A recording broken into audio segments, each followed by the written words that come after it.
Welcome to Sinister Stories, where the shadows hold more than just secrets. If you're a fan of the dark and the twisted, you're in the right place. Tonight, we dive into a tale that will send chills down your spine. Before we begin, make sure to hit that like button and subscribe if you haven't already, so you don't miss a single spine-tingling story.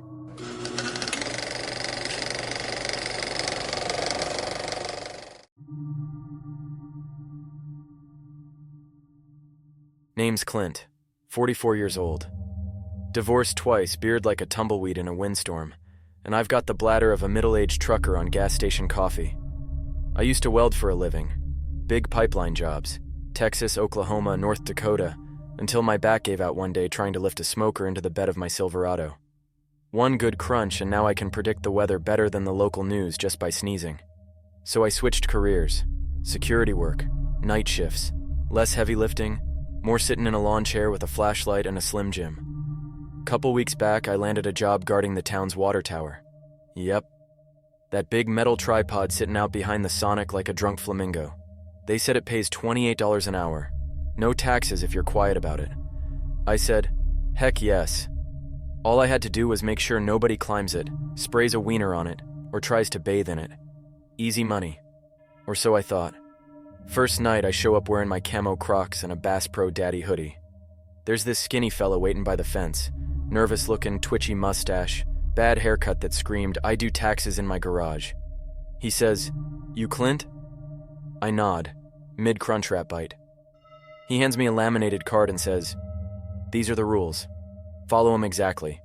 Don't try to be a hero." Then he hops in a white Kia Soul and peels out like he just robbed a haunted bank. I thought it was a prank. This town is full of bored teenagers and bored adults with teenage brains. But I looked at the card anyway. It read, "Town Water Tower, Night Security Rules. If you hear footsteps on the ladder, shine your light. If nothing's there, hide in the shed till it stops. Don't respond to voices from the tower, even if they say your name. If the gurgling starts, clap 3 times and say, 'The pipes are clean.' Never look directly at the shadow with no eyes. Back away, slowly. Don't enter the water. Not even a toe." I laughed so hard I nearly choked on the rest of my crunch wrap. I mean, come on. What is this, goosebumps? The only thing spooky around here is the gas station Sushi and Cheryl from the DMV. So I threw the card in my lunchbox, set up my camp chair, cracked a monster, and leaned back to enjoy what I figured would be the easiest paycheck of my life. But around 2:17 a.m., that's when things started to get weird. So there I was, posted up under the water tower like it was deer season and I was waiting for the aquatic Bigfoot. Had my flashlight in one hand, gas station burrito in the other. Life was good. Then it happened. Clink, clink, clink. Real slow, real heavy. Like somebody climbing the ladder rung by rung with boots full of concrete. I sat up. Shined my light. Ain't nothing there. Just the ladder swaying on its own, creaking like a rocking chair full of tin cans. My brain said, wind, maybe. My gut said, Rule 1, jackass. So I grabbed my keys and hustled into the little shed beside the tower, the one where they keep spare valves and a half-used bottle of Raid. Locked the door, turned off the light, and waited. The footsteps kept going. Clink, clink, clink. Then silence. I counted to 60. Waited another 60, just to be safe. Then slowly cracked the door open. Empty. No wind, no teenagers, no meth heads rappelling up the side for TikTok clout. Just quiet. I stepped out and laughed to myself. Must be nerves. Probably a raccoon. That's when the water inside the tank started. Gurgling.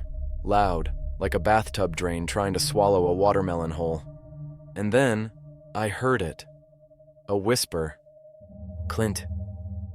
I froze, mouth full of burrito, eyes full of nope. "Clint." "You forgot to say it." I damn near threw my back out turning around. No one was there, but the gurgling got louder. And wetter. Like diarrhea in a blender kinda loud. My brain fumbled for the rule. I pulled out the laminated card with shaky hands. Rule 3. If the gurgling starts, clap 3 times and say, "The pipes are clean." I didn't even question it. I clapped. Once, twice, thrice, then shouted, "The pipes are clean!" The gurgling stopped instantly, like someone hit pause on a demon toilet. Then dead silence. Not a single cricket, not a gust of wind. Just me, breathing like I just did cardio for the first time since Bush was in office. I stood there for a solid 10 minutes, flashlight pointed at the tank, waiting for something, anything, to move. Nothing did. But I knew then, this was no prank. This job was real. The rules were real. And something up in that tower, it wanted me to break them. I didn't sleep the next day, just laid on my couch staring at the ceiling fan, wondering how a man ends up clapping at haunted plumbing like he's training a ghost dog. I told myself it was a fluke. Stress, maybe. Bad burrito. Too much Monster Energy drink and not enough Jesus. But deep down, I knew. That wasn't gas. That was evil. Still, I showed up the next night. What can I say? $28 an hour and no taxes? That's like 3 tanks of gas and a fishing license. I came prepared this time. Double flashlight, pocket knife, rosary I found in my glove box, and a jumbo bag of chili cheese Fritos for morale. Everything was quiet until just after 3 a.m. That's when I saw it. A shadow, out by the gravel path near the ladder. Not walking, gliding. No flashlight, no sound, just moving like a fog bank with legs. Now I'm not a coward. I once tackled a naked guy in a Waffle House parking lot, but something about this shape made my spine do a backflip. I squinted harder. No eyes, no face. Just a man-shaped black smear standing there like God hit Control-C on a shadow and pasted it wrong. That's when my dumb lizard brain almost said, "Hey, you okay, buddy?" But my survival brain screamed, "Rule 4. Never look directly at the shadow with no eyes. Back away slowly." So I did just that. Step by step, slow and steady, like I was sneaking out of a room full of sleeping bears. The shadow didn't move, but I could feel it watching me, like my skin was being read like a menu. I backed into the shed, shut the door, and whispered, "Nope, nope, not today, Satan." The temperature dropped inside the shed. My breath started fogging up.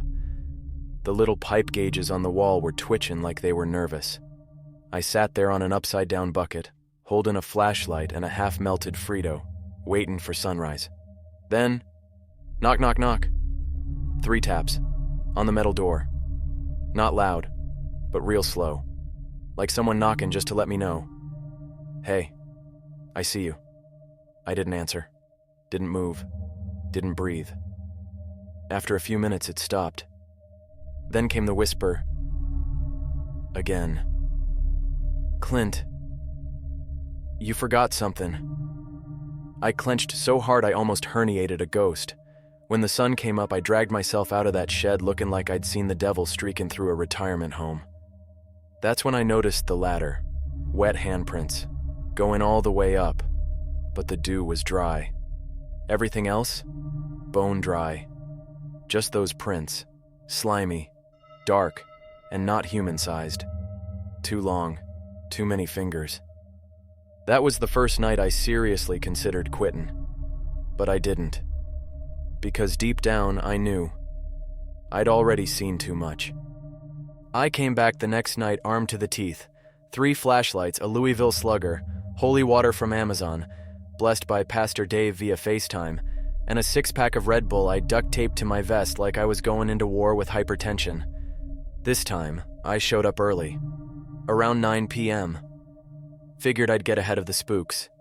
Maybe catch that shadow before it got all shadowy.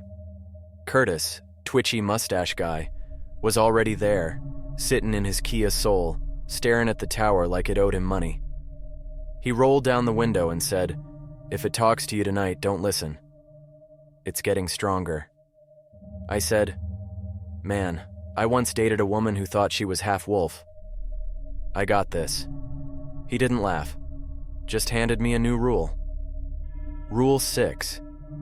If the ladder lowers itself between 3 a.m. and 3:15 a.m., climb it immediately.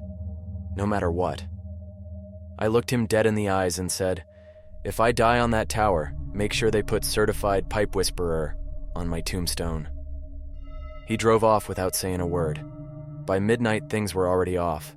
The gravel had steam coming off it. The tower made this low hum, like it was breathing. And the crickets? Gone. No chirps. Just that eerie silence where you start hearing your own blood pumping. Then at exactly 3:02 a.m., I heard clank, clank, clank. The ladder was lowering itself. Now, I ain't scared of heights, but I am scared of things that move on their own and whisper my name at night. Still, rules are rules. I strapped on my flashlight and climbed. One hand on the rung, one hand on my bat.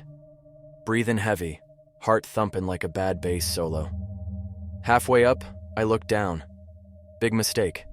At the bottom, a copy of me, standing there. Same hoodie, same beard, same everything.